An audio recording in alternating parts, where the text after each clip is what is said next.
At best, the alien abduction phenomenon is a terrifying, traumatic experience. At its worst, well, we think they sometimes take people and don't put them back. I lost my mother and brother to this trauma. He murdered her, then killed himself. These women are being used as human incubators, with all their children stolen away into the night. A 6-foot-tall entity of blue-white light paralyzed me, then bent down and said into my ear, "Hi, Steve." It knew my name. We hear gruesome stories of experiments and dissections. Imagine dying on a metal table while paralyzed, surrounded by alien faces. It's a real horror story. Good evening, everyone, and welcome back to our show, Abductions 101, UFOs and the Paranormal Connection. I'm your host, Leslie Shaw. I'm Stephen Shaw, co-host. Yeah. We're a corporation. We're married. Yeah. Really? Okay. Yeah. News to me. So we wanted to make one small correction. A couple of weeks ago, I think it was, Stephen actually misspoke about McCasland being gone missing from his home near Las Vegas. It was actually near Albuquerque. So sorry about that little mistake there. I knew I should have taken that left turn. Any Bugs Bunny fans out there? It was you'd worth need a try, to be. You'd need to be to get that joke.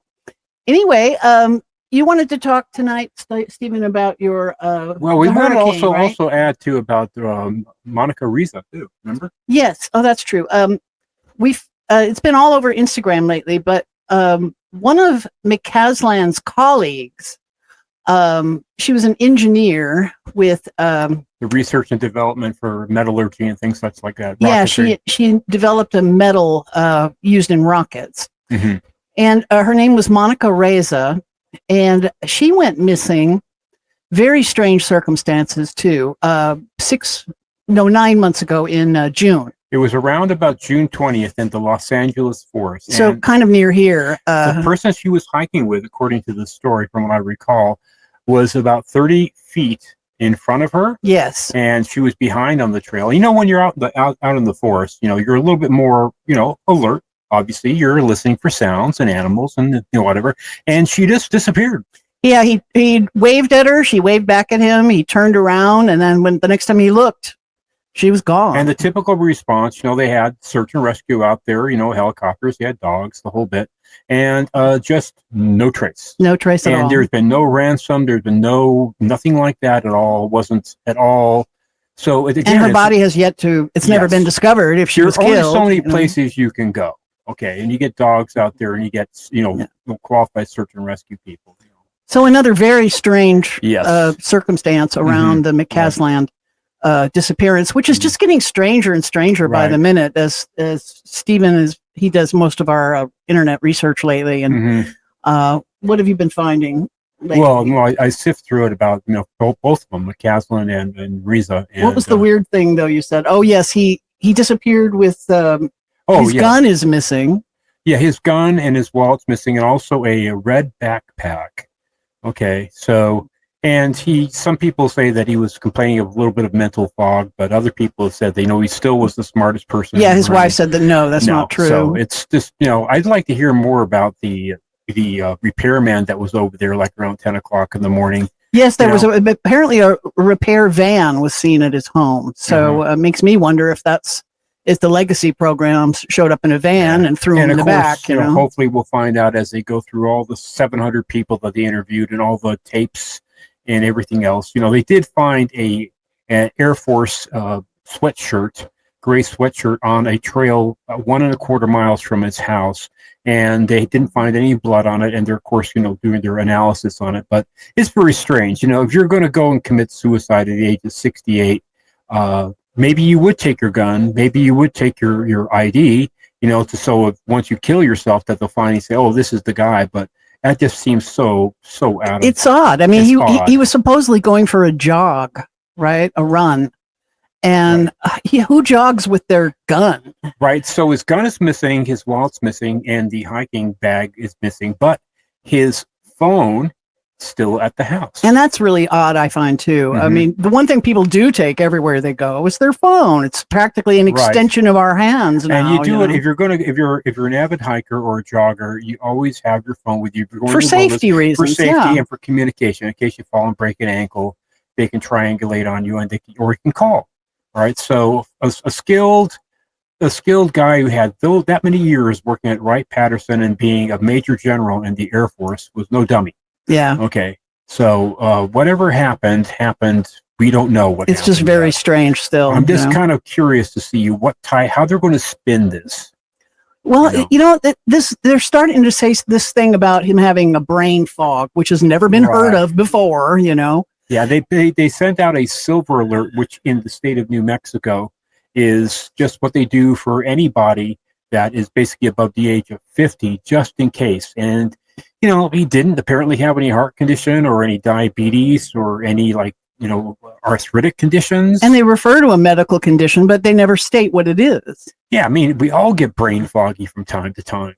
It's just, that's not okay. All right. For a guy who's probably used to having 150 IQ, brain fog maybe means that he forgot one of the capitals of the United States. I think they're just trying to spin it that, he must just be lost in the wilderness. Yeah, wake up, someday people. We'll find him. Yeah, right. Yeah. Yeah, he just wandered off, and he just happened to take a gun with him, Yeah. I always jog with my gun, you know. Well, maybe we'll save what I was going to say for the next time, because we've already used up a bunch of time. It's all right, darling. We'll talk about the strange entities that were approaching me and pulling me into the astral hurricane back when we were living at the house. Yeah, up in Yucca Mesa area. It was very odd, but for me, it's like one of 1,000 things that have happened. Yeah. Yeah. All right. Well, we're really excited about tonight's guest. Yes. His name is Jeff Foran. He's the host of Strangeology, and he has many other credits to his name too. And he has a huge following on social media, so hopefully a lot of his followers would check in on the episode tonight. And he definitely discusses a wide range of topics. We were on his show probably a couple of years ago now. Yeah, I think it's been about 2 years. And yes, so get ready for a wild ride. Mm-hmm. All right, we'll be back in just a few minutes. Good evening. Are you wondering if the UFO phenomenon is real? Are you wondering who is flying the UFOs in our skies? Are you wondering if aliens are really abducting people? Then you need to read this book. The book is titled Who They Are and What They're Up To. Find out the true identity of the aliens. Learn a very brief history of the UFO cover-up. Find out where the aliens are hiding. Find out why our government is in league with them. Learn about their bizarre hybrid breeding program. Find out why their technology is 13,000 years ahead of ours. The reference section of this book alone is worth the price. Again, that was Who They Are and What They're Up To by Leslie and Stephen Shaw. Now available on Amazon and coming soon in the Spanish and Czech languages. And soon to be in English and Spanish audiobook. With a new foreword by fellow author and abductee Karen Wilkinson. Again, that was Who They Are and What They're Up To by Leslie and Stephen Shaw, now available on Amazon. Good evening, everyone, and welcome back to our show, Abductions 101, UFOs and the Paranormal Connection. I'm your host, Leslie Shaw. Co-host Stephen Shaw here. And we have our wonderful guest tonight with us is Jeff Foran of Strangeology. I bet most of you out there have heard this name because he's been doing this great podcast for quite some time now. So why don't you introduce him? All right, I'm doing that. Oops, I lost the intro, but Here it is. Here it is. He's the host of the Strangeology podcast, as I've said. And the podcast is about anything weird and mysterious, covering everything from Bigfoot to UFOs to ancient civilizations and conspiracy theories. He's also a content creator who's built a strong following across social media by diving into high strangeness topics. And his work blends storytelling, research, and curiosity about the unknown. So, Jeff, thank you so much for being our guest tonight. Yes, I can't welcome. tell you how much I appreciate it. Well, Leslie and Stephen, thank you so much for having me on your show. I'm happy to be here and happy to talk about all sorts of high strangeness and the unexplained. That's what I do. We just love it too. We can talk about it for days. It seems, Seems like all we talk about. Yeah, I know. It seems like we can't even meet someone new without diving right into it too. Yeah. It's the kind of thing that once you go down the path, it's just a part of your everyday life, and Yep. you can't really escape it. We were definitely bitten by the bug. It is so true. It was a part of my life for my whole life, really. Yeah. And then something just clicked. There was like the one event that just basically said, we've got to write about this. And it was just, this, and now it's kind of like it really changes the way you view the world once you actually realize what's going, at least a little part of what is going on. Think of it that way. What started you into the paranormal, Jeff? I've probably answered this question dozens of times for people, but it really kind of started in childhood. I was one of those kids that always found myself gravitating towards books in the school library that were about UFOs, Bigfoot, the Loch Ness Monster.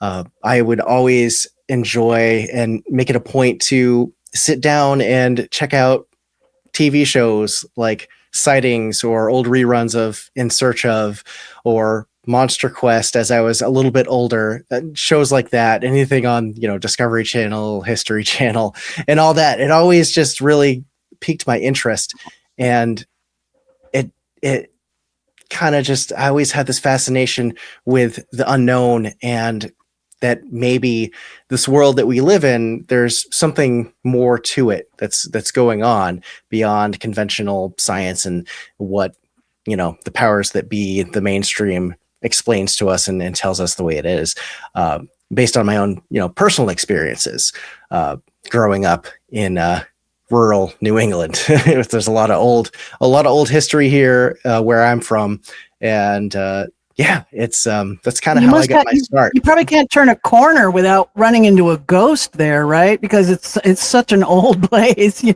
Yeah, there is definitely a lot of old folklore and certainly a lot of paranormal stuff going on. I mean, you've got the Conjuring House in Connecticut. There's a lot of paranormal teams will come and investigate places in Massachusetts, like the old Danvers Asylum or places like that. So yeah, it's definitely a core part of being a New Englander for sure.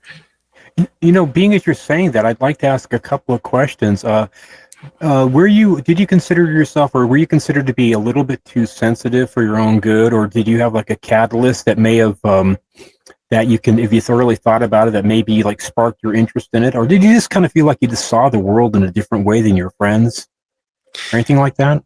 Yeah, that's a good question. I'm not sure if I've ever really thought about it that way for myself, but I guess things that I would try to explain or tell my friends growing up about, I certainly encountered a lot of resistance to fringe ideas or claims that I may have experienced something paranormal, basically just written off, right? But I think that with this kind of stuff, there's not everybody can experience it. Maybe there's some kind of mental psychic block around it.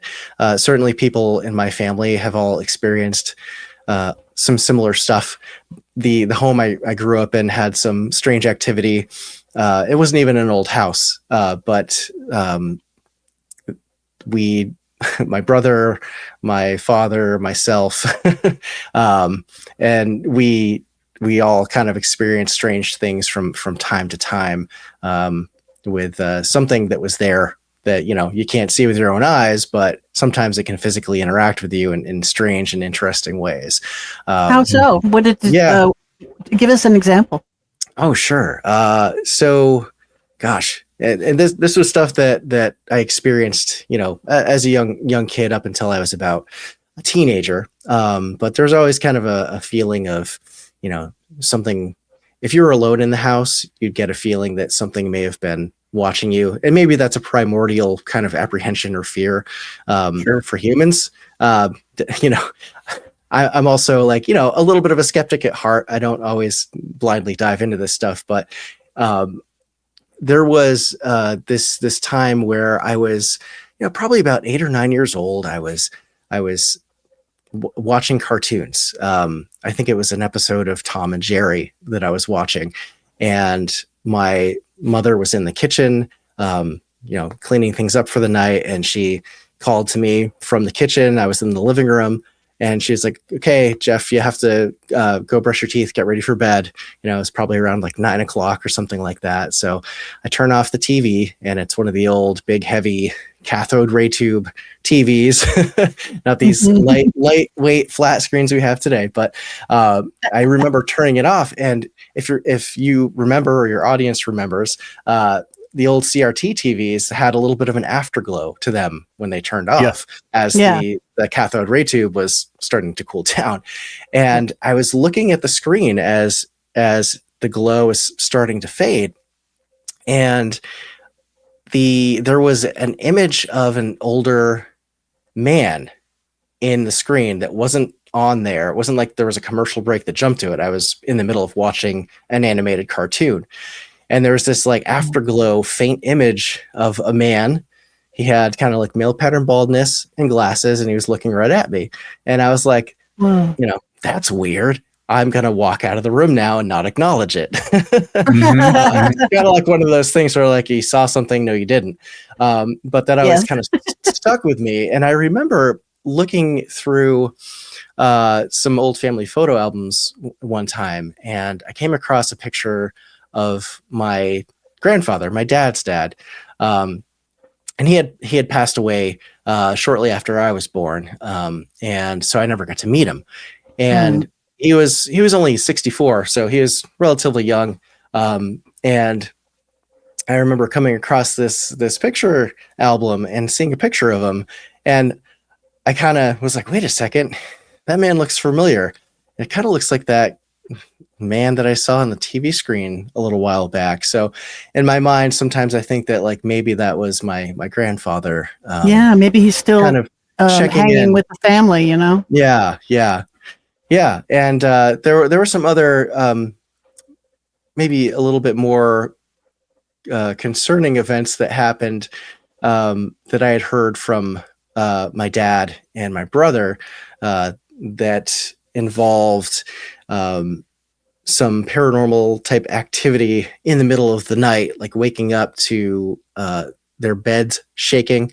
Or my dad told me this one incident that happened where he woke up in the middle of the night, and his bed was shaking a little bit, and the room was ice cold, and it was like the middle of summer. We never had air conditioning. The house that I grew up in was built in the 70s and had these like really like tall, skinny windows, so you couldn't fit air conditioning units in them.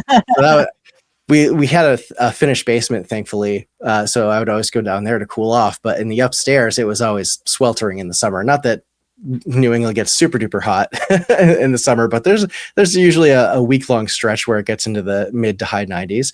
But anyway, this thing was going on for my dad, and he heard a disembodied voice like say his name, apparently.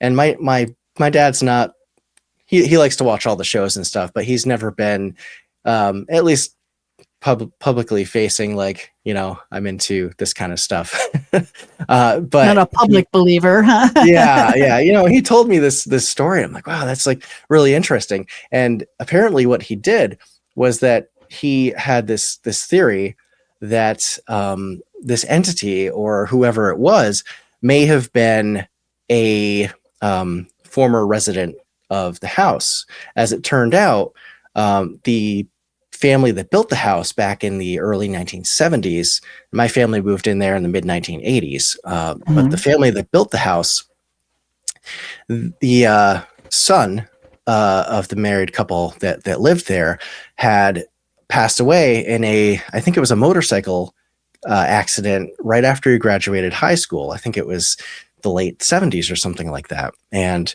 my parents knew the family's name probably through the chain of custody with the deed and everything, and probably found a newspaper article about it.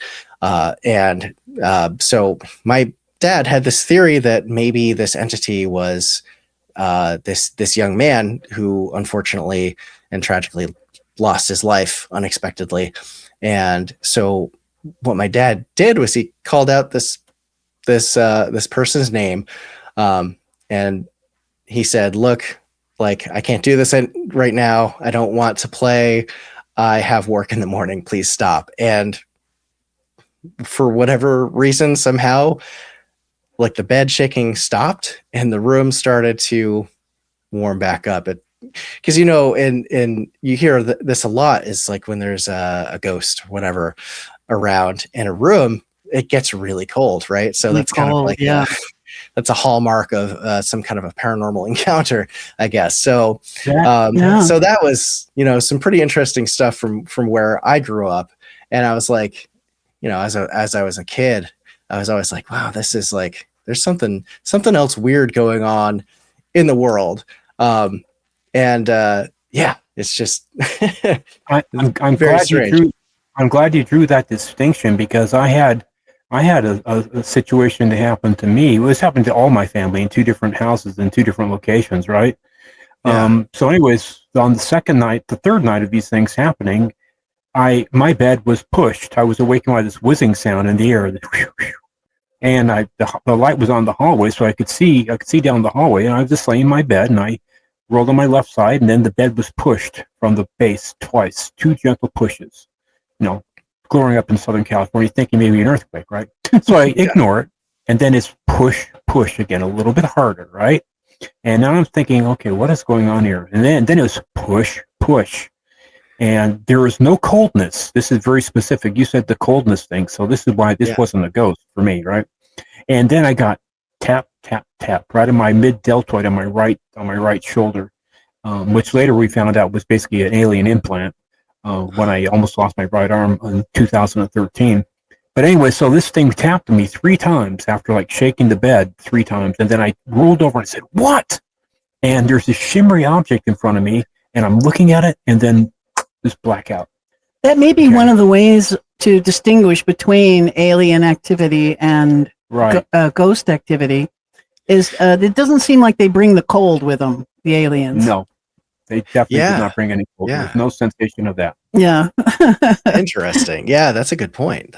You know, when we moved to, I had never had this problem before, but we moved to a home in Yucca Mesa, and we learned later that the people that lived there used to do, what was it? They're practicing magic. Like practicing. Like Wicca. Yeah, that kind of thing. Mm-hmm. And I don't know if that had anything to do with it or not. But for the first time in my life, I had trouble being alone in my house. When we first moved in, Steve still had his practice where we lived previously. So he would leave me for two days and 1 night every week to go treat his patients in this other location. 300-mile round and trip. Come back. Yeah. And just to keep the practice going for a while. But during that time when I was alone, I would be afraid in my own home, and I'd never had that problem before.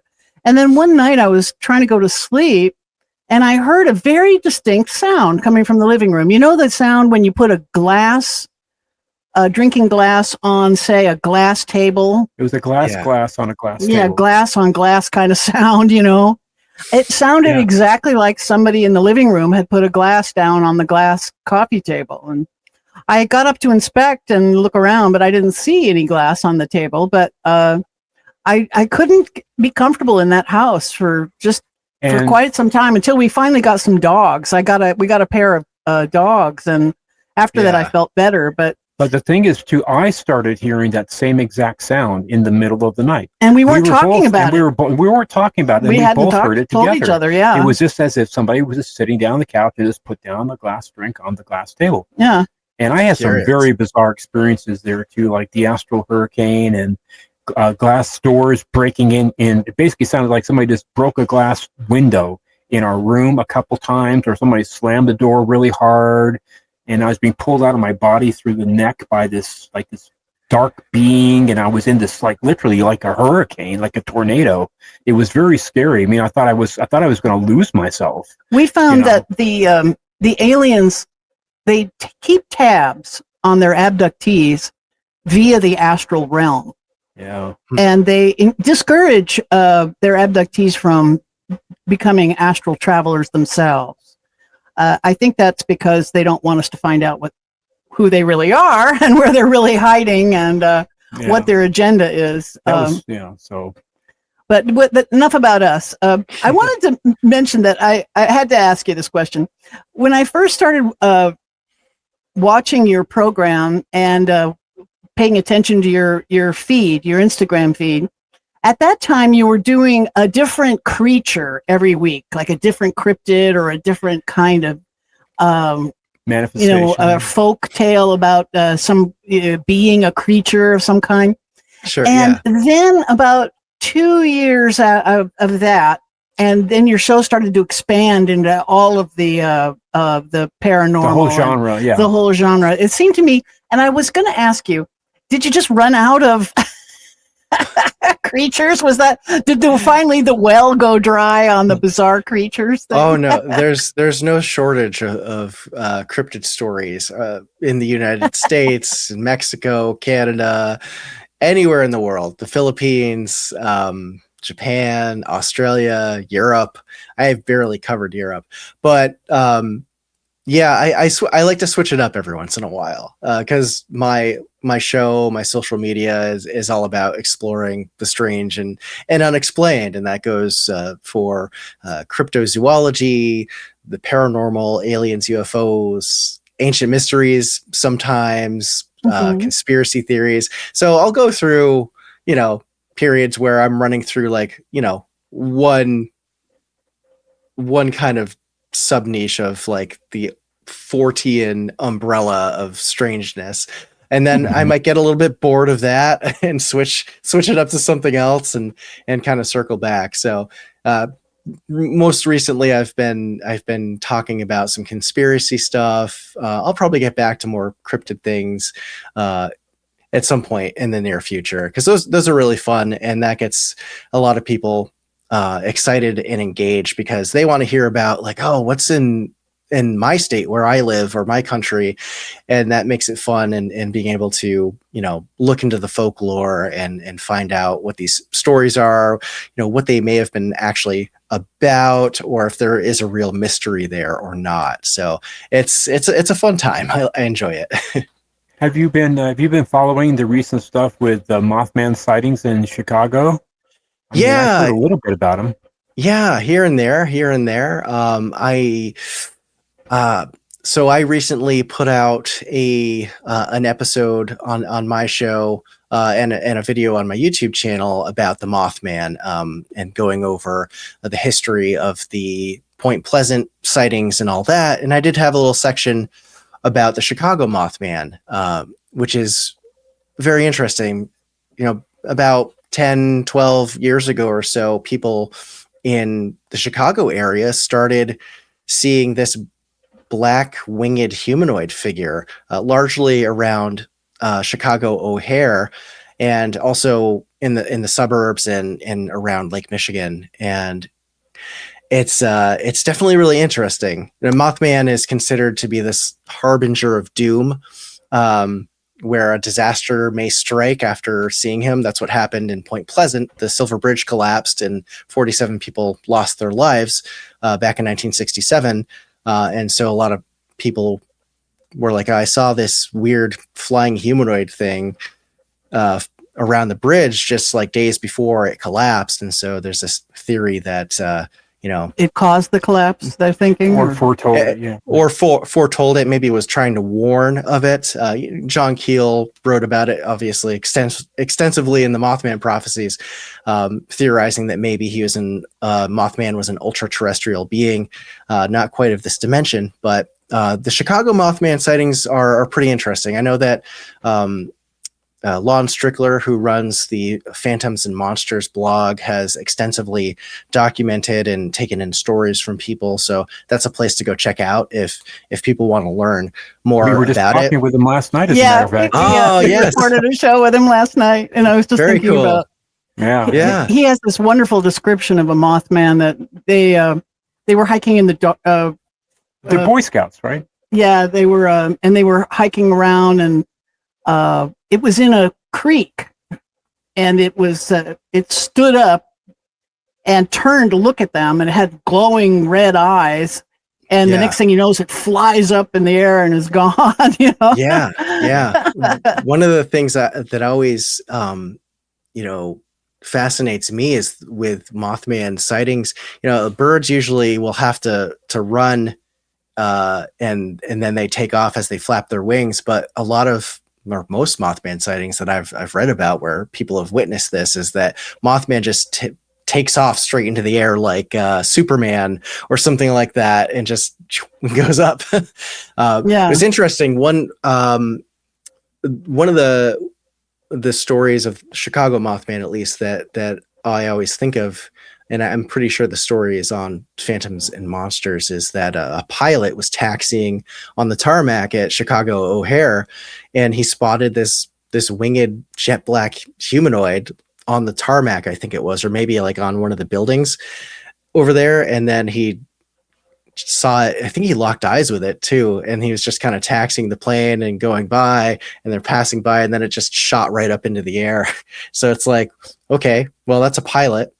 He's obviously going to be very credentialed and be of sound mind to fly a plane. Why would he lie about that? Because certainly not every sighting is going to be legit, but I think there's a lot of credible people out there that have reported things, and it's very interesting. Interesting. Oh, sorry. I was going to say, no, it's to say interesting too that the Mothman, obviously because he doesn't have bird legs. I mean, birds are very light framed. That's why they can fly. He described him as very emaciated and with very skinny legs. So right. So he described him as like jumping into the air before he started flapping the wings. So that's a totally different behavior pattern than like a bird, or even a moth. And like you were saying, he's just like odd. Superman, taking off like Superman. Right. And I heard some scientist talking about if a human were going to fly with wings, because of our weight and our size, our bone density too, the wings would have to be. You'd need a 40-foot wingspan, large enough to get us off the ground. So I wonder if, like you say, if this is not really a normal flying creature, but something else entirely. Right. Yeah. Many different sightings seem to suggest that it might be something otherworldly. I would think. Mm-hmm. And I was going to mention that when I first started Strangeology back in 2020, every once in a while I'll get people who send me a message to share their story. And I heard from this one woman who lives in Australia, and she was telling me this story that she had taken her family, her husband, and one or two kids. I can't remember that detail exactly, but they had gone over to her parents' house a couple towns over from where they lived. And when they were driving back at night, they were going back on to their house, and it was kind of like a rural road. And they came upon this, they could see a little bit ahead of them. There was this black silhouette humanoid figure in the road, and they thought it was a person. And they stopped the car so they wouldn't, hit this person or whatever it was. And as the headlights shined on it. I mean, they couldn't really see any details. I believe she did say that she couldn't make out any wings or anything, but after a moment of the headlights of the car shining on it, this figure just shot straight up into the air and disappeared. So, that was one of the early day stories that were submitted to me, and I was like, wow, that's wild. Do you remember what part of Australia? Oh gosh, On the I don't eastern remember. side, Sydney? I think it was. I don't think it was Western Australia. I'm pretty sure it was the eastern side. I don't believe it was near like Sydney. I think she lived in a kind of a rural town, but I'd have to dig to find out. In the area of Blue Mountains. Yeah, the Blue Mountain Triangle. Yeah, that's. We're reading a lot of. There's a lot of paranormal activity. The Blue Mountains are just west of Sydney. Okay, but it is rural. It's forest and mountain region, and there's supposed to be underground military / alien bases, but it's actually a U.S. U.S. Australian involved in too. Yeah, oh, interesting. Involved as well. Yeah, gotcha. So it made me wonder about that. It seems like paranormal activity comes in clusters. And when it happens like that, I think it's because there's an underground base somewhere in that region. And this stuff in like Ohio that's happening right now with Bigfoot, I looked up that region and it's a hot spot for UFOs. Yeah, there's a lot of weird stuff happening. I actually just put out a video earlier this evening because this week there was a meteor that struck, or it didn't really strike it. There was a small airburst. It blew up and over the town, right? Yeah, it went over Medina County. I was corrected on that. I was pronouncing it Medina County. It's apparently Medina County. But it came in from over Lake Erie and it exploded. It was this 7-ton meteorite or meteor. And then the week prior, there were like 8 Bigfoot sightings in broad daylight in Portage County of these 8 to 10 foot tall, hairy humanoid creatures that were seen in the woods, and they were kind of traveling like southeast.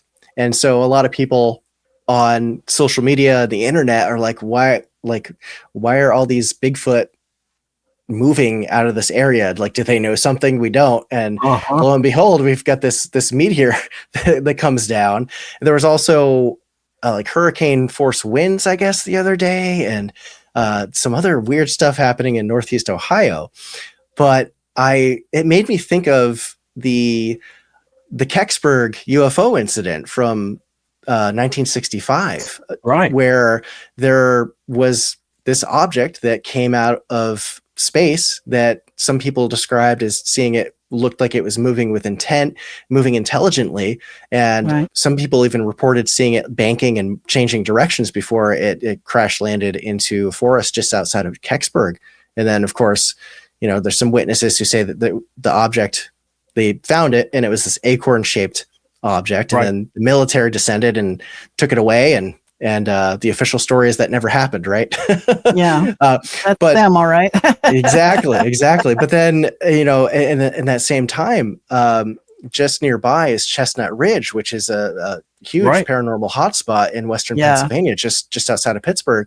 And there were all these reports of people seeing UFOs, seeing Bigfoot everywhere, sometimes seeing them together, sometimes seeing Bigfoot coming out of UFOs or going into UFOs, and all sorts of stuff. Stan Gordon documented it all back then. And it just makes me think of that. It's like, are we experiencing something similar or what? And I guess there were some strange fireball sightings in Texas as well this week, where some people saw this fireball kind of changing direction.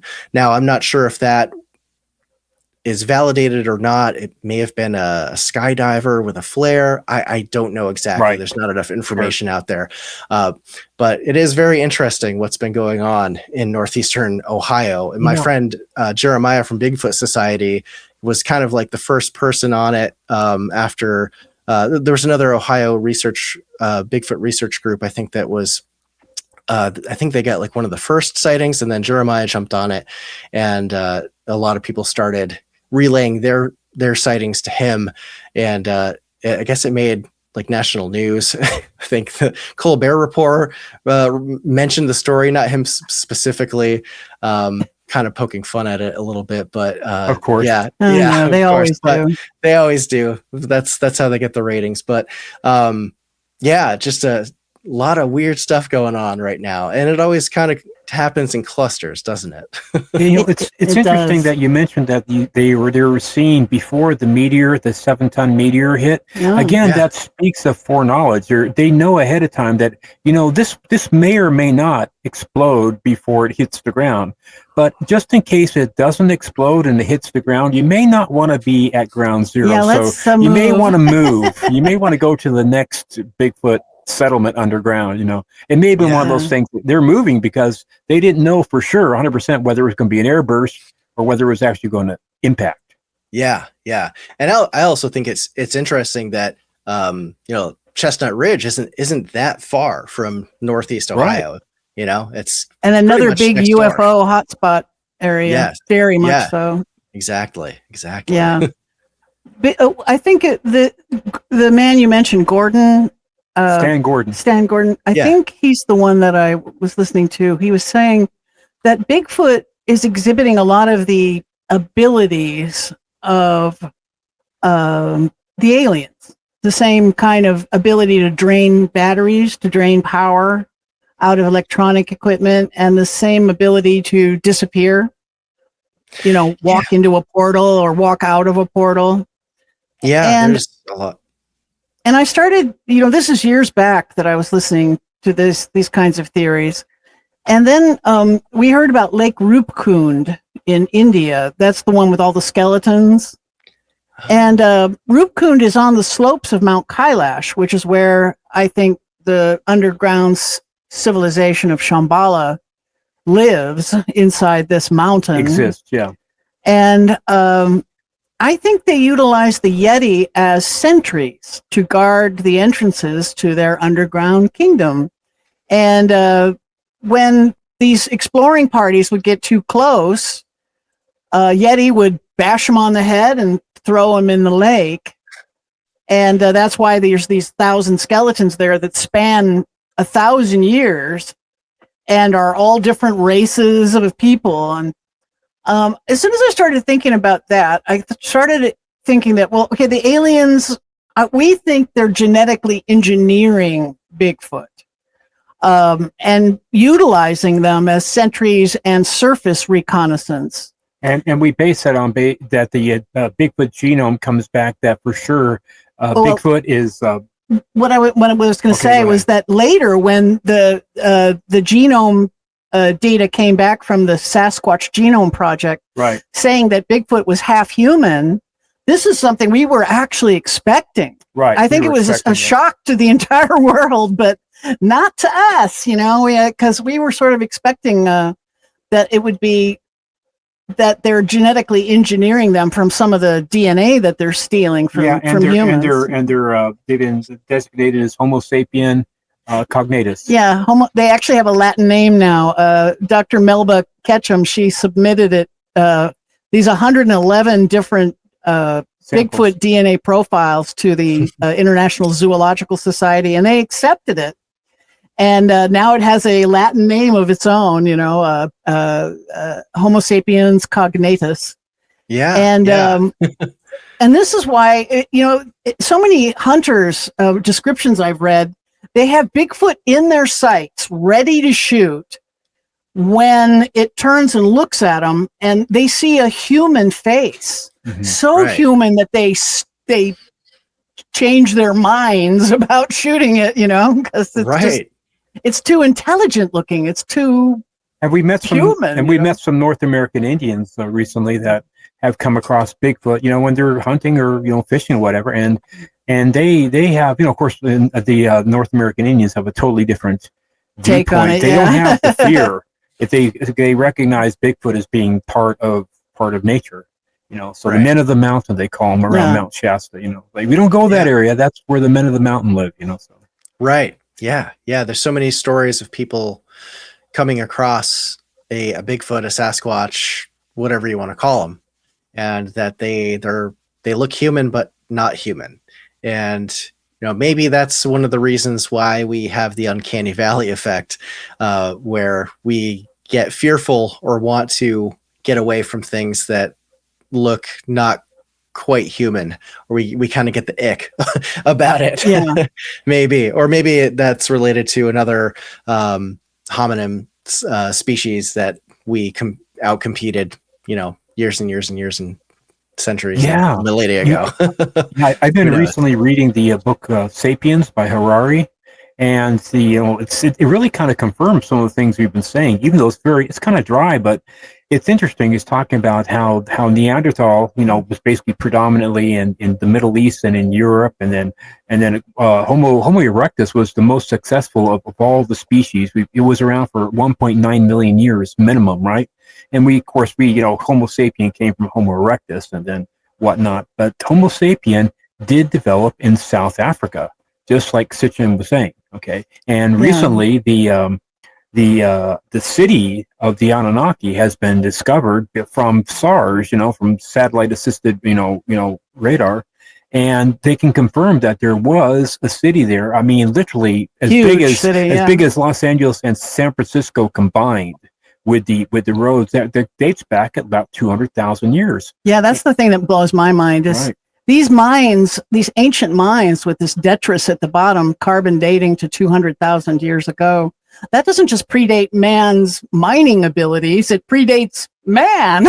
It's before Homo sapiens sapien. So who the heck is doing it? Well, maybe we should be listening to the Anunnaki stories. The predominant theory, as far as like the paleontologists, is that Homo sapien and Neanderthal were different enough to where they wouldn't mate.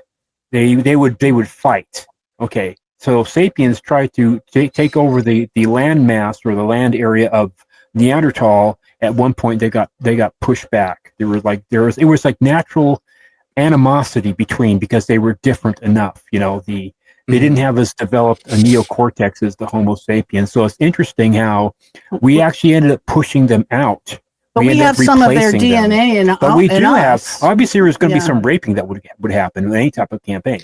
So we have a little bit of Neanderthal. But scientists are saying that they weren't close enough genetically. But that's the other thing too. Maybe there were some anomalies, but they said they were not. Even the Neanderthal and the Homo sapien were not genetically close enough to really have viable offspring. It's really interesting. It keeps on coming back to this, is that it looks more and more that we had to have help, to make that jump from Homo erectus to Homo sapien, then quickly to Homo sapiens sapien. It looks a lot, especially with the cut and paste job done to Broca's brain, to give us the ability of speech and to understand what blueprints mean. Like I tell people, you can't build the pyramids unless you have a blueprint. So what do you think about those theories, Jeff? Yeah, it's interesting. It's definitely a big curiosity for sure. And as far as the whole interbreeding between Homo sapiens and Neanderthal, it's interesting, and we're finding out a little bit more here and there about another human offshoot species, the Denisovans, that were in the steppes of Asia. And I think there's some people in Southeast Asia and like the Pacific Islands that have up to 5% Denisovan DNA, which is really quite interesting. And there's I find it, we don't know exactly what they looked like, but from what I understand, their teeth and their skulls were far larger than ours. They had much bigger brain mass. And so there's, it's unsubstantiated, of course, because we don't have the fossils to prove it or not, but there's an idea out there that Denisovans may have been giants. Maybe something like a Bigfoot, or maybe even like a biblical giant or something like that. In the research that I've done a few episodes on my podcast where I looked into that a little bit. But as far as getting help, there was I can't remember what the documentary was called right now, but there's been some genetic research done on human DNA on our genome, and there are sections in our DNA where I believe it's like the telomeres looked like they were tampered with in a few different places, which does not happen naturally. Right. So something messed with our DNA a very long time ago. Yeah. Who or what it was, that's hard to say exactly. I think there's some good theories out there. But there's so much interesting stuff like the Denisovans, which also intermixed with the Homo erectus, which is really big. They Homo erectus stayed around in China, Mongolia for a long time. But anyways, the Denisovans, obviously they were larger, but the ones in Indonesia, the Floresians and the Solonesans, which were smaller people, like the Hobbit people, they were down there near Jakarta and those little islands off to the south of Indonesia. Now you're thinking about, okay, you got these little guys down here that they were basically nature selected for like 4-foot people to have better survivability because there was less food supply. So you had these smaller people with Denisovans, which are bigger. How did that genetic material get down here?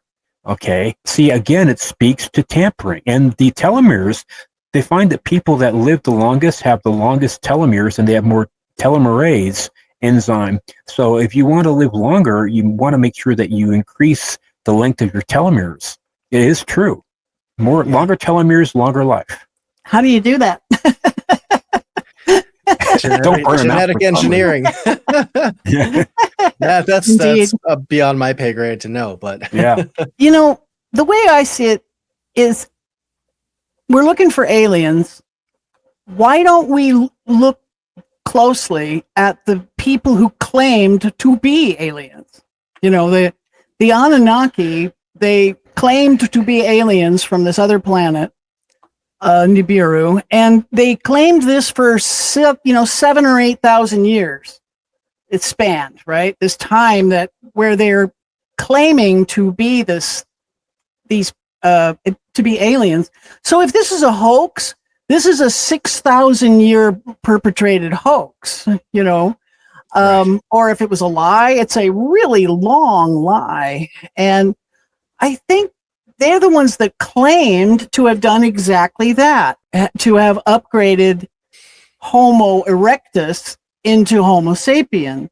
And we're talking like millions of years of evolutionary, change. Under normal circumstances. In just a few thousand years. Right. And I think we should look, Sitchin's been getting a lot of bashing from the British Museum because he was fighting with them for years, trying to get them to do some DNA testing on this ancient Sumerian queen named Queen Pucwudgie. She has a misshapen head, and Sitchin was convinced that if they DNA tested her, that it would come back as, alien. And they wouldn't do it, and there was this long battle. And so Sitchin died in 2010, and they've been bashing him ever since. But these discoveries under the Giza Plateau and the Abzu, right where it's supposed to be, by the way, according to Sitchin, I think, and also these discoveries coming out of central Mexico that are dating back 38,000 years. Yeah, we have one here. We bought one at Contact in the Desert. See that guy there? Look at the little alien guys. Aren't they cute? The little gray alien faces. Yeah, this one's been dated accurately to about 9,000 years old. 9,000 years old. It's got what's called manganese patina. See the little spaceship at the bottom with the sperm tail coming off of it? I don't know if you can see that. Yeah. Anyway, it's these discoveries pointing to the Anunnaki being in the Americas, just like Sitchin was saying. I think we need to start taking a good long look at Sitchin's theories again and stop listening to these British jerks, Yeah. I mean, they took all the artifacts from around the world, and so they have the monopoly on explaining it, right? Exactly. So, yeah. There's a lot of interesting stuff coming out of Central and South America, for sure. I know there's the the story of the tridactyls that have been researched a lot. The Paracas skulls always fascinates me. Isn't that wild? The Paracas skulls. And I know that they've done DNA testing on them, and there's stuff in there that's not human. And the actual, and they're coming back as Scottish, partly Scottish too. Right.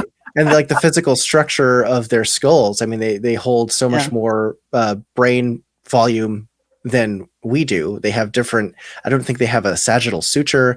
They have a different, I can't remember the name, the bone that's on like the back of your skull, behind your ear. The occipital lobes. Yes. Yeah. They're completely, I think they're larger for probably the purpose of like stronger, bigger muscles for, the jaw. So the neck muscles. Yes. And the shoulder. Yep. So, and they say it's from binding, head binding, but head binding wouldn't make your sagittal suture disappear. No, probably not the occipital lobe to grow. Right. No, it's so much larger. So it's like, who were they? Yeah. The other thing I learned too, what Harari said, is that apparently in science they could say the bigger the brain, the bigger the drain. So if you get the brain too big, so our human brains only take about like 4% of our body weight, right? But it demands 25% of our total caloric intake. So the bigger the brain you have, the more you have to dedicate, the body has to dedicate nature to support that brain.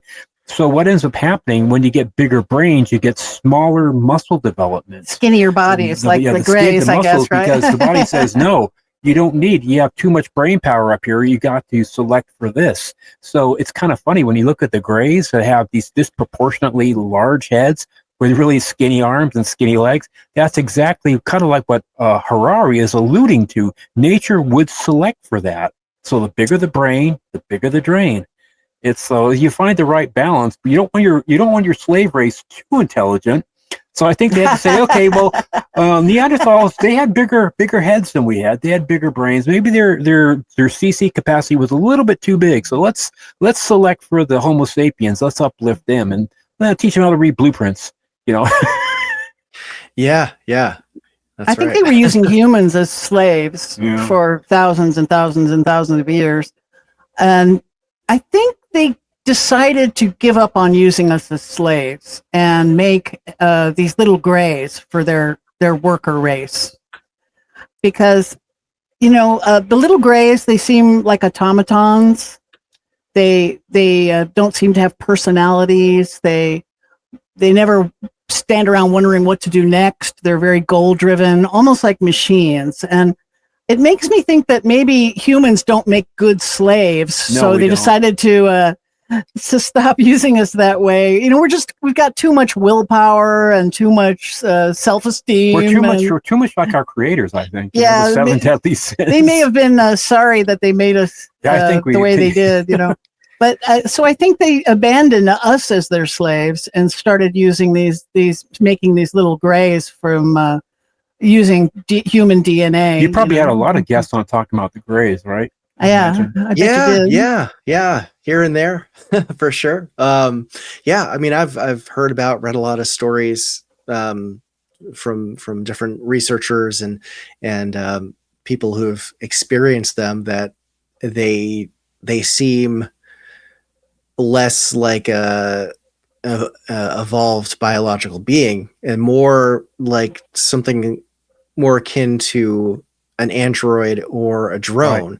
Right. You hear the term container being used, like in interviews with Bob Lazar, where from the information that he was able to have access to, they described us as containers of souls, of what, I don't know, but a container for the Greys, whatever they are, would make perfect sense if they're like more of a mechanical android. Something like I don't know, a Cylon from Battlestar Galactica, where they're a created being, but they have the ability to upload, download information into their brain, and it's a hive mind. So they all share the same information, and there's imagery that always is a little bit unsettling, of people describing if they're having an abduction experience of, usually they come in threes and they move in sync, and they kind of like have these strange like movements, almost cartoonish, where they kind of like, it's almost like a dance number in a way, where they're like, you know, like I don't know, but it's interesting. And who created them? And you guys think it was the people calling themselves the Anunnaki? You know, that's it certainly seems like if they're more drones, there's got to be a higher intelligence behind them. So who or what they are is the question. I'm not sure if we have Anunnaki still here, except that there's this whole story. You know, there's a lot of biblical stories that have earlier precursor stories in the ancient Sumerian tablets. For instance, the Tower of Babel is an ancient Sumerian story, and the expulsion of Adam and Eve from the Garden of Eden is there's a Sumerian version to that. And then there's of course the Great Flood story has a Sumerian hero as well. And then there's this the fall of Lucifer. I have this idea that Lucifer is actually Enki, and he was banished to Earth to, you know, stay here with his family. When they banish households, they send the entire household, and he may be our Lucifer, because, you know, the winner always writes the other guy as the bad guy, right? Right. Always. So Enki's the bad guy, but really he was the one that saved us from the flood. And that's what his brother Enlil didn't like, was that Enlil had decreed that we're going to let all the humans die out. When the Younger Dryas comet strikes, we're going to just let them all be killed.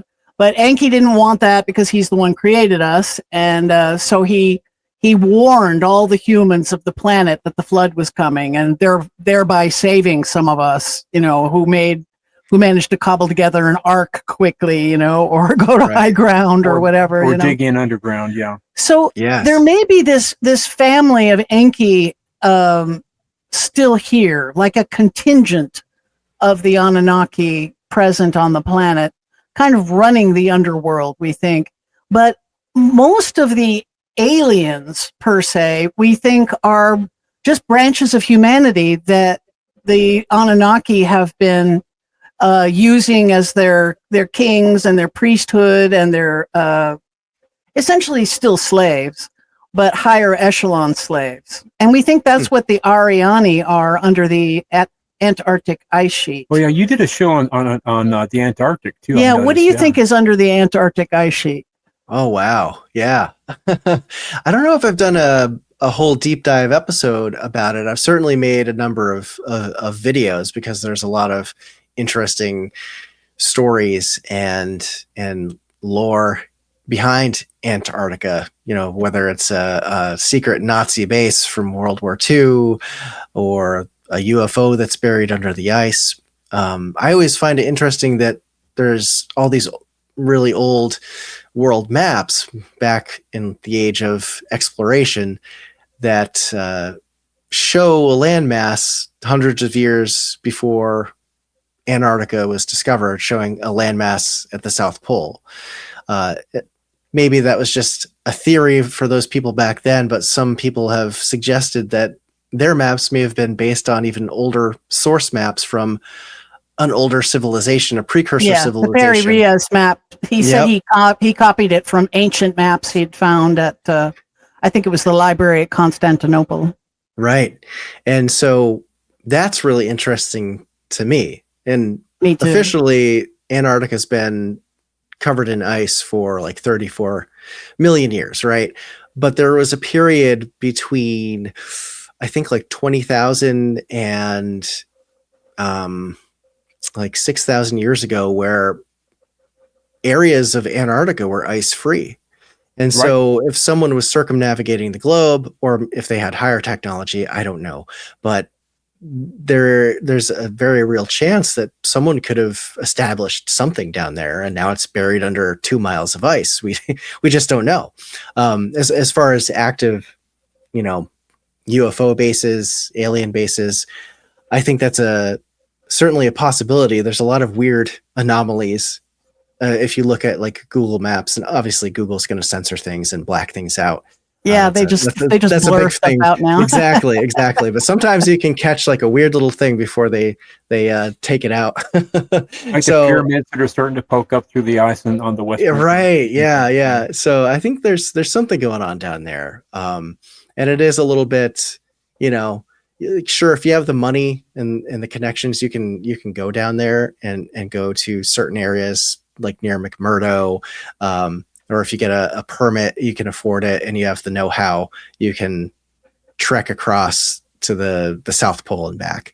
But that's like climbing Mount Everest. The best part about it is you don't have to do it. But you're supposed to stay in certain restricted areas, and there's all these areas you're not supposed to. They have a big no-fly zone, around McMurdo and stuff. Yeah, and there's plenty of stories of pilots down there that have seen silver discs in the air flying around down there if they kind of veer out of an area or into an area that they're not supposed to be flying through. So, it is. And that one who saw the giant hole, Yeah. Mm-hmm. So I think there's something going on down there. You've heard about the Anita data coming out of the South Pole, you right, Leslie? Remember the Anita? Yeah, the Anita was an weather antenna that they shot up into the air out of McMurdo from testing, and it picked up cosmic rays coming up from under the ice sheet. Right. And then in a later test, they did the same thing, and they discovered the same thing. And there was a third test that showed the same. So whatever is down there is generating cosmic rays. Which, how the heck are they doing that? We don't know.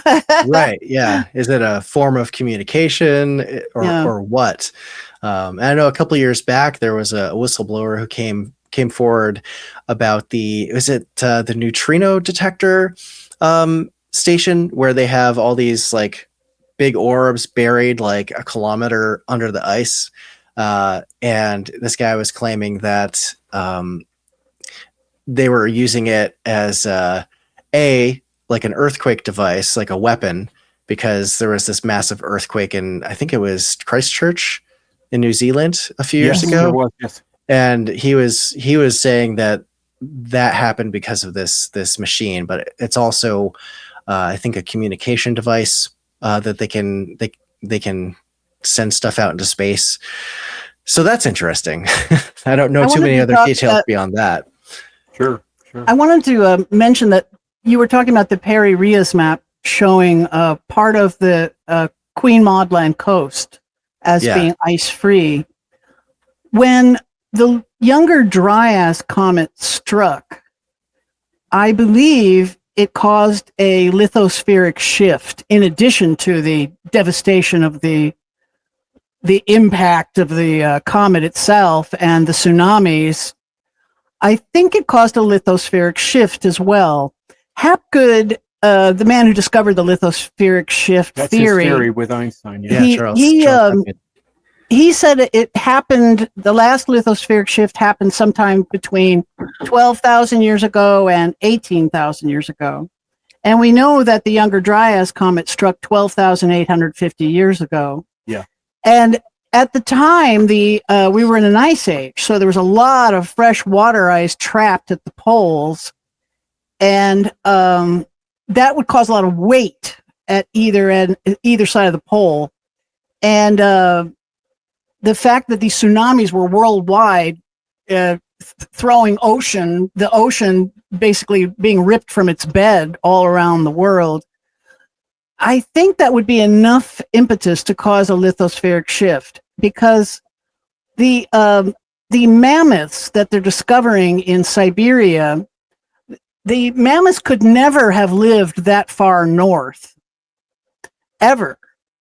you know, They need grassy plains. there were no grass. Yeah. They need a giant grass plain to as a food source to survive. And so, but they're being found up above the near the Arctic Circle, and Right. there's no way they could have survived up there.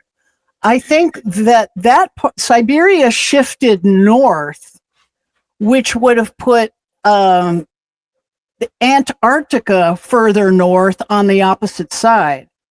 And the part of Antarctica that is on the opposite side from Siberia is the Queen Maud Land coast. And I measured the degree of shift that from Siberia, from a temperate zone to the subarctic zone, was about 15 degrees on my globe. And when I shifted the pole on my globe to 15 degrees north of Antarctica north, the part of where McMurdo is, the Queen Maud Land coast, is actually above the Arctic Circle. Right. It wouldn't have had ice on it, year-round ice. Yeah. And it's a very interesting theory. I actually covered that on my show a while back. The Great Circle.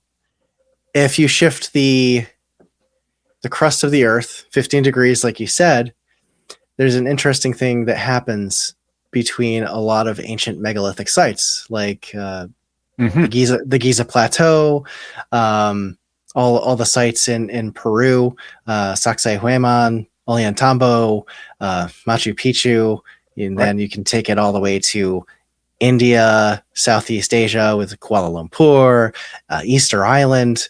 There's this great circle around the planet where all of these megalithic sites line up within a certain margin of error. I think it's like 100 or 200 miles, that if you shifted the planet 15 degrees, that would have been the equator.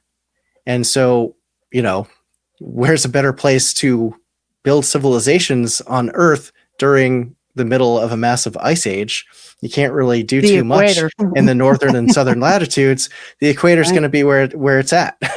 That's where people are going to thrive and flourish in agriculture and everything that goes into human civilization. So if there was something going on back then, more advanced than what we've been led to believe, that makes a lot of sense. Right. Yeah, I find it interesting too how some of these sacred sites, like Pumapunku and Sacsayhuaman, and they're at such high altitude too.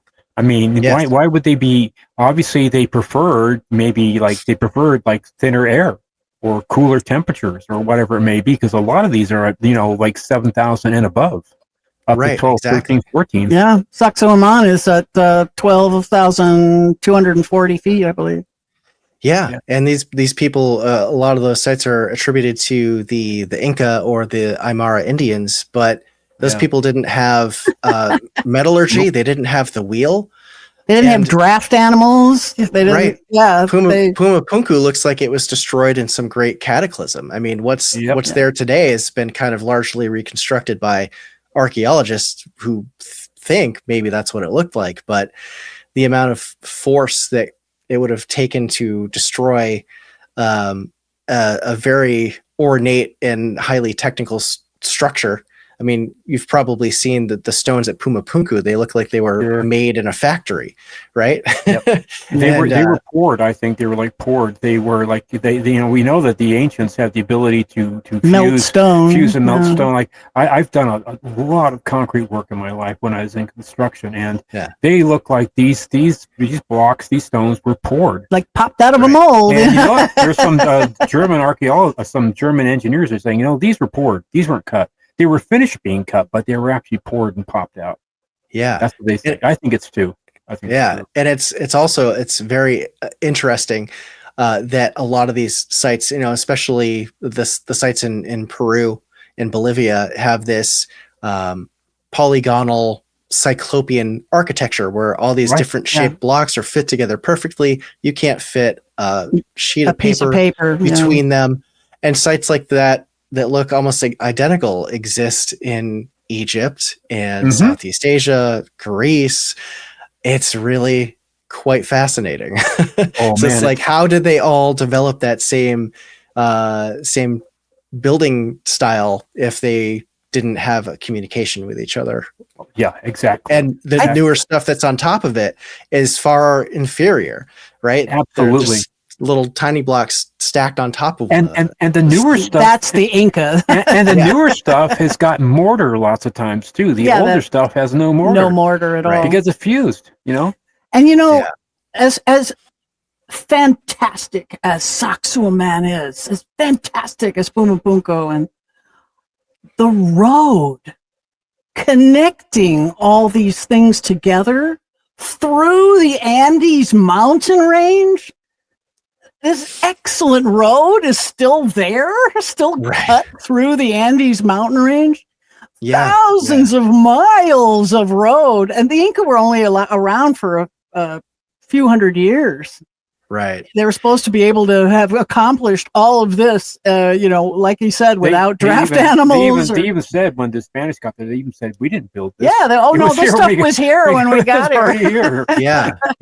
I mean, places like Machu Picchu, and there's more than one, city in the clouds up in the Andes. Like, how did they get several, like dozens of ton blocks up 80-degree mountain peaks without any kind of technology? It's a head scratcher, right? And the pyramid of the sun has got this mica lining on the inside of it, and this mica comes only from Brazil that we know of. So somebody moved the mica all the way to Mexico from Brazil. It's a long way to go. It's a really long way to go. And the liquid mercury that's found in Mexico, and also beneath the tomb of the Yellow Emperor in China. Yeah, they have mercury pools in there too. Pools. Yeah, China's a place that I would love to find out more information, because they have so many pyramids, and most of them are just covered up with trees. Like, they don't want people to find out. Yeah, there's like they're hiding their the history, Well, they consider us in the West. We're basically babies. I mean, they've had their civilization going back 5,500 years. As far as they can track. They don't even know the ancient Chinese. Nobody speaks ancient Chinese anymore that we know of, right? So the ancient library of China, it's still intact, and they say, we're not sharing. They've always been kind of secretive that way. They're the great middle kingdom. One land. That's what they're saying is one land. That's what it translates to. So, yeah. When our book first came out, the most likely candidate for the extinction of the mammoth, the 13,000 year ago miniature extinction level event we had, where it wiped out a bunch of the animals of the plains, so obviously it was a celestial impact of some kind. Especially later, they found nanodiamonds in great quantity in the soil, and at the time we were writing the book, the Hiawatha asteroid impact crater in northern Greenland was such an excellent candidate for this destruction. It was certainly big enough to do the damage. It was in the right place.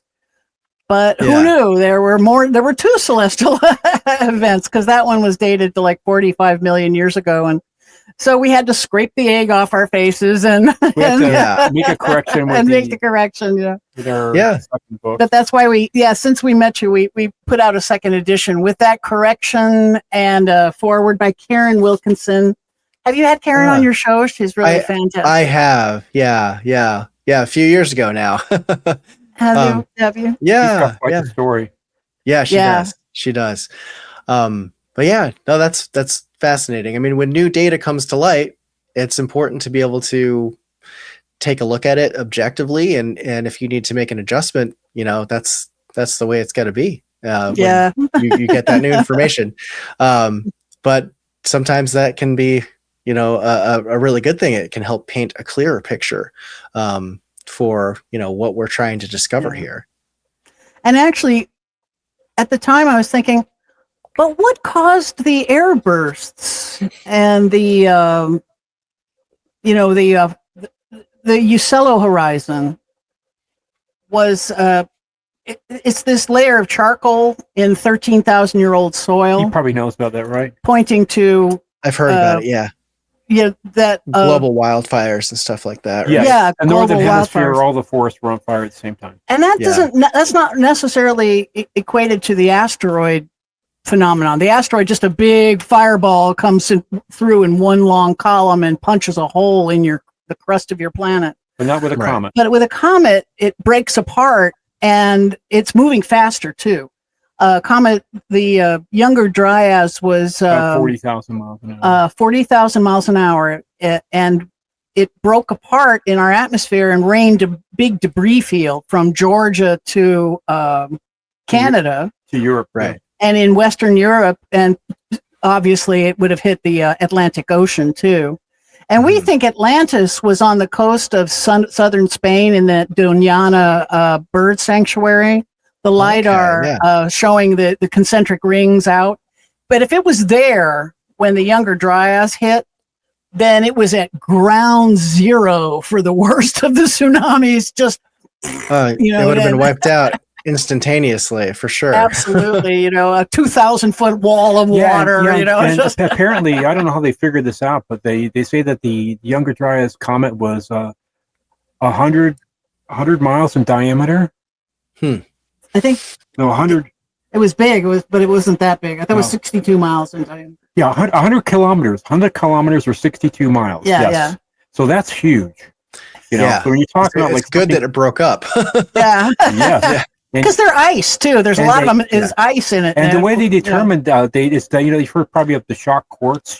If there's like an impact, like an asteroid hits, like the quartz, it gets shocked in a different way than with an airburst. And that stuff was done out of not Berkeley, but that other James Kennett out of UCSB Santa Barbara. Right? Yeah. So there's a difference. So you can tell the difference between an airburst and an actual physical impact. I should say I say James Kennett, but he actually has 30 scientists working with him. Wow. It's a big group, men and women. And apparently at this time too, what it did, it caused the southern hemisphere. There was a drought like in Peru and in Chile that went on for a long time. So the southern hemisphere experienced drought, whereas the northern hemisphere experienced torrential rains for extended periods, like you're talking years, if not decades. Yeah. So it was. It's kind of funny. The Bible says 40 days and 40 nights. Right. But after reading the data on how devastating it was, you could probably add a 0 to that number. Yeah. 40 years and 40 nights or 40 years. Yeah. Or 400 days, instead of. Yes, a long time, at least a year and a half, right? Have you ever had like Hugh Newman on your show or talked about giants much on your show? I never had Hugh Newman on, but I did do a 2-part series about giants. It's called Tracing the Trail of Ancient Giants, where I look at different ancient megalithic sites, different folklore and mythologies of people all around the world. I started kind of leaning into this theory that if the giants were real, it seems like they kind of traveled, across towards Eastern and Southeastern Asia, and then made their way through the Pacific Islands, and eventually to South America, and then up to North America, where we have the story of the Lubbock Cave giants, these red-headed giants that were attacking and eating the native people who lived there, until they finally trapped them in a cave and basically wiped them out. Burned them out, right? Yeah. So, I think they found story. Somebody found that cave eventually, and went inside, and sure enough, there were giant skeletons in there. Yes, I've heard that, but I think that the story was that the Smithsonian probably came in and confiscated everything. I think it's actually the Illuminati. I know that I always go to the most insane conspiracy. No, I know, it's not. But this giant thing where they come around and steal the skeletons, and they steal the evidence, and this is happening everywhere, not just in the U.S. So it isn't just the Smithsonian. It's happening in Malta and Sardinia and Italy and France and England. Whenever these One story in Sardinia, they found some of these giant skeletons in one of the nuragis that are there, these ancient stone structures. Burial stone. And they put it in a church overnight, going to, just to store them, to put them somewhere. So they put them inside this church. And that night, these black sedans show up, and these men in black go inside the church, steal the skeletons, and leave in these black windowed black sedans. And who has this kind of worldwide reach? Yeah. And not the Smithsonian. Not just the Smithsonian. And then in the last few years, a lot of the ancient Anunnaki Sumerian temples and sculptures and relief sculptures have been destroyed by these people claiming to be religious zealots. That are in camo gear. They have headsets but they're showing up dressed in military and sometimes in suits and black men in black looking suits, mostly in camo though. And they're wearing earpieces, communication earpieces, like almost they're more like their government, or black ops, CIA. In other words, they're very organized. Very organized. Yeah. And I think that, they're destroying our most ancient sculptures. And why? Like Hancock said, we are a race with amnesia. I think we're being kept in the dark on purpose because we're not, the powers that be, you only keep power by keeping the general population basically ignorant. Sun Tzu said 2 or 3,000 years ago, said, if you want to rule for 1,000 years, keep the people's bellies fed and keep your hands busy. Then you can rule for 1,000 years because you don't want them to know what's really going on. So that we're trying to figure it out ourselves. Right. Yeah. No, that is interesting. I was unfamiliar with artifacts or remains of giant remains being confiscated elsewhere in the world. Yes. That's interesting. And it certainly suggests that there is something larger at play behind all that. Like someone doesn't want us to know what's going on. Yeah. Why are we so worried about that there was a race before us, or there was a co-race? What's the big deal? we have no problem knowing that there was Neanderthals, that there was Homo erectus. Why couldn't there be? It even talks about in the friggin' Bible. They're in the Bible, that there were giants. Giants walked among us. Why are we so afraid of the friggin' giants? Right. What's the big reveal? Yeah, exactly. Yeah. Are they Anunnaki? Is that what it is? Somehow I don't see the Anunnaki as being red-haired cannibals, obnoxious jerks, like the Lubbock cave giants, But why? Why is it so verboten a subject, that they have to... And I don't think the Illuminati likes showing their hand very much, right? They try and avoid it whenever they can. But for this, they're willing to do it. They're willing to come out of the shadows and perpetrate these bizarre disappearances. It's like all the suppression of stuff about the pyramids. I mean, the Egyptology has been pushing the same BS for so long about that they were built, with logs and with pulleys and it's like, no, they weren't built that way. They're machines. They're actually very, very. They're one of the most perfect machines ever built. The Great Pyramid. The way it's aligned and built. You got stone inside there that's as hard as carborundum, that has filigree reliefs on it. That's 9 on the Mohs scale. Yeah. This thing was designed. It was built for many purposes. Not just for power generation, but for like communication and whatever. But these things were machines. We have a whole chapter in our book about how mainstream archaeology is still attributing sites to populations that absolutely cannot have built them. Right. The Inca, they had bronze tools. They were a bronze tool using culture, and the walls of Sacsayhuaman are andesite. Andesite's a 7 on the Mohs scale.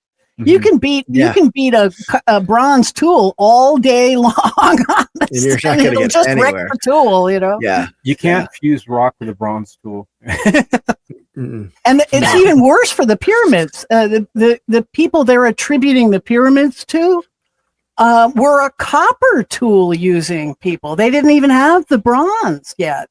Yeah, you can use flint, and you can, with sandstone, you can shape it, but not at the rate and speed that these people were doing it. It's just, come on, guys. Yeah. One of the ancient Egyptian artifacts that always kind of blows my mind is those vases that are pre-dynastic, I believe, that are just like perfect within like microns. Right. And we can barely recreate something like that. And it's one piece too. It's not like they put something together. They carve this thing out perfectly. Many of them, in fact. And those black sarcophagus that were carved for the Apis bulls, I guess they're discovering those. Those are so perfectly cut. They're what do they call it when the machine cuts it so perfectly? The plane is absolutely completely smooth, and all the right angles are sharp, literally still sharp. But I forget their word for it. But there's no way that these were shaped with like polishing and sand, kind of shaping of granite, which can be done, but it's such an incredibly tedious process. You're talking about the inside angles, which are almost impossible to do just by shaping. For the actual precision, it was either laser or machine cut. The inside curves, and they're done at a bevel too. They're done at an angle. They're not just done just straight. They're done at a bit of a cantilever. So I mean, just like crazy. The thing is, I know we got to, just want to say, have you done a show yet on the Coral Castle down there in southern? Florida?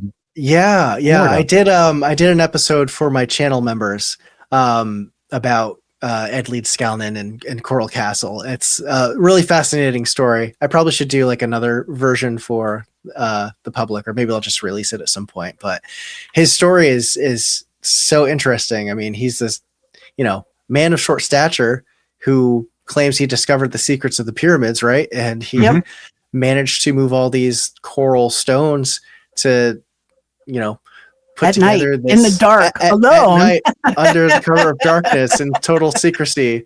And he moved it. He originally built it, and then he moved it to another location. And really, I hadn't heard that. Did you hear that? He first built it, I think, in Homeland, Florida, and then he moved it to. Was it? I can't remember what town he moved to. But yeah, no, he disassembled the original one, and then he reassembled it somewhere else all by himself. He like put the pieces in his pickup truck and moved it because he built it as a tribute to his long lost love, I guess. Yeah, his love. Right. Yeah. And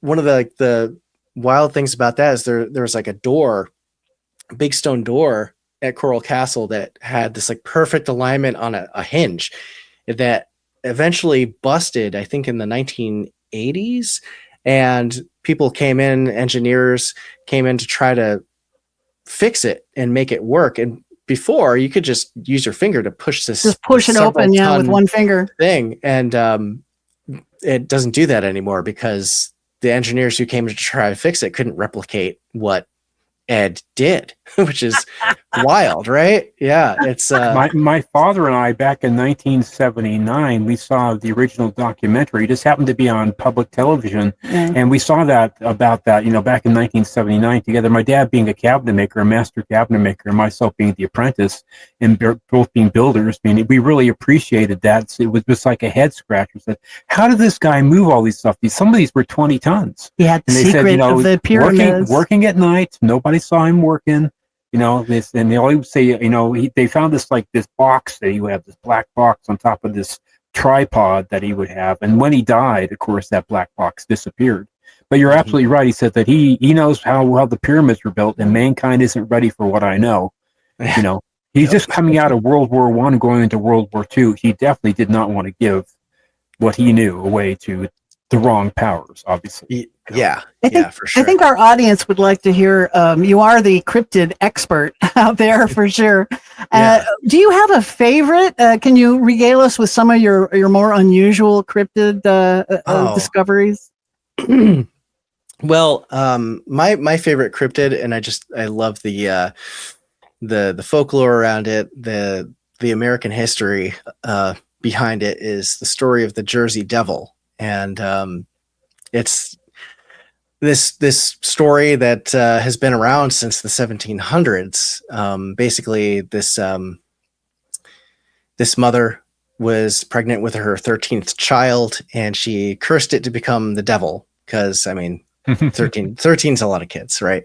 And I think it was 1735, and the night that the child was born, it was like a stormy night, and after the child was born, it mutated or transformed into this winged devil, like goat looking creature with bat wings and a forked tongue and a whip tail, and it flew out of the chimney and went into the Pine Barrens of South New Jersey, and has haunted that place ever since. And then in the 1900s, I think it was 1909, there was like a 3-week flap of sightings all over New Jersey, the New York City area, Philadelphia, Delaware, I think even into maybe parts of Maryland as well, where people were seeing this flying creature. Police even shot at it a couple times, apparently, to no effect. There was one story where a woman was in her backyard and saw this creature land, and it was breathing fire, kind of like a dragon, until her husband came out and scared it off. But it's a super interesting story. And there's also parts of it where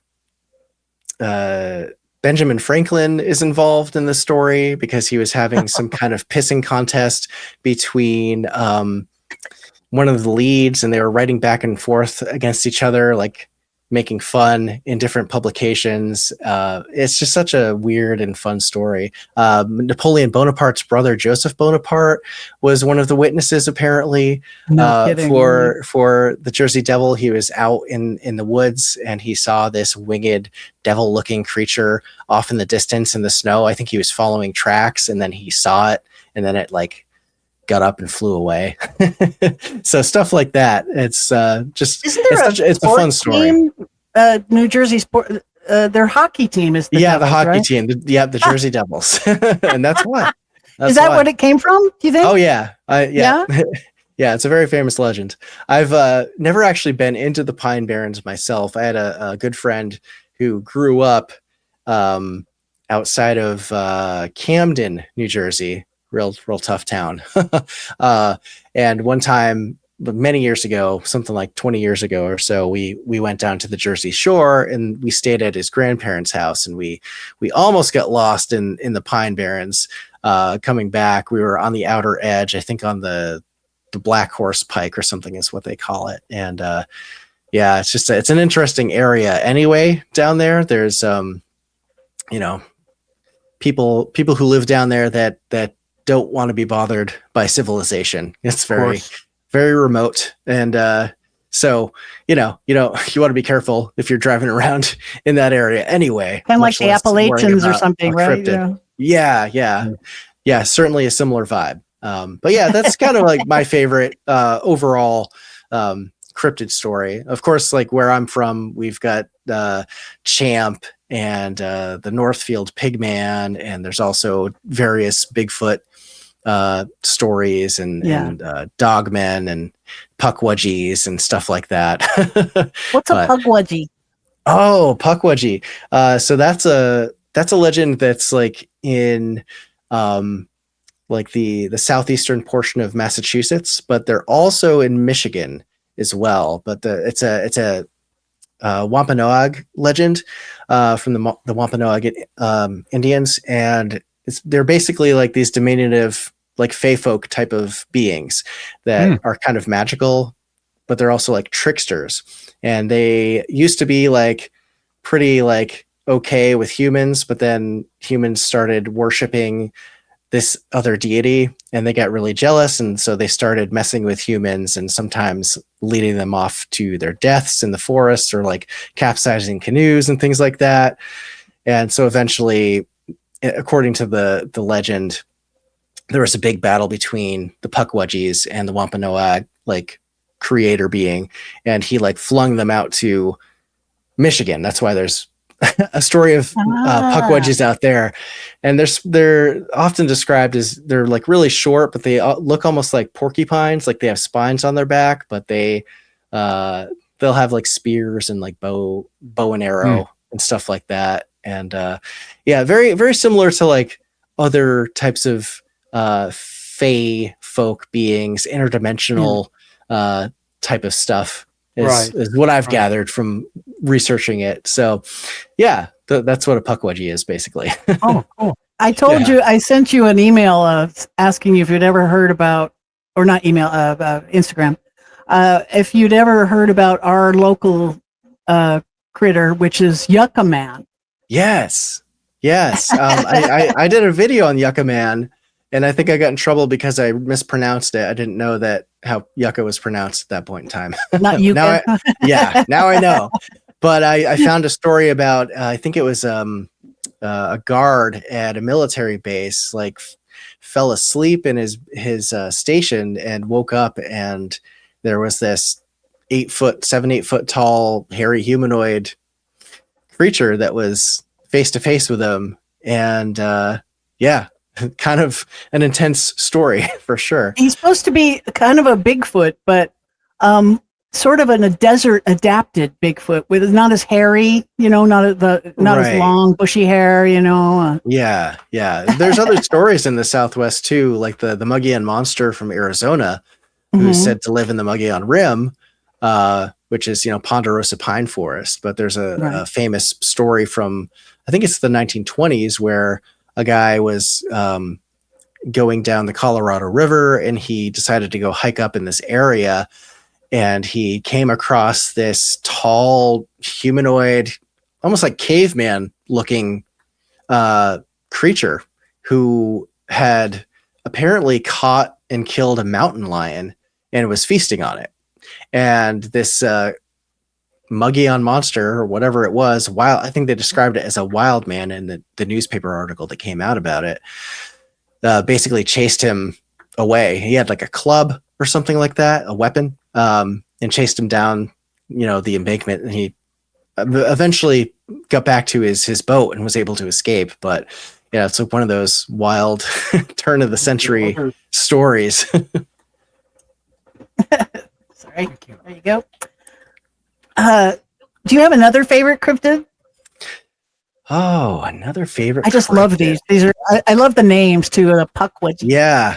Oh, another fun and bizarre one that I always love to talk about is oh gosh, there's so many. The Enfield Horror of Illinois is a really bizarre case. This one involves a 3-legged creature. It's this short little thing with the gray seal skin and these large like pink eyes that they're like the size of like a flashlight lens, and it has these like sharp teeth and claws. And apparently one evening, I believe it was in the 70s off the top of my head, this young boy ran into this creature while he was playing in his backyard, and it started kind of attacking him and like tearing at his shoes, and he ran inside, got away from the thing.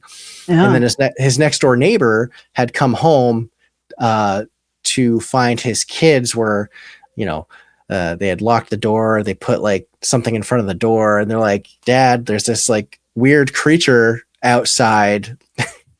That's why we like barricaded the door. And so he's like, okay, let's just like settle in. And then something knocked on the door, and the dad opens the door, and it's this creature just sitting on his front porch staring him down.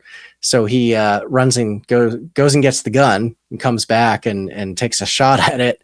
And this thing hops off kind of like a kangaroo and goes off towards the the railroad tracks that are in town.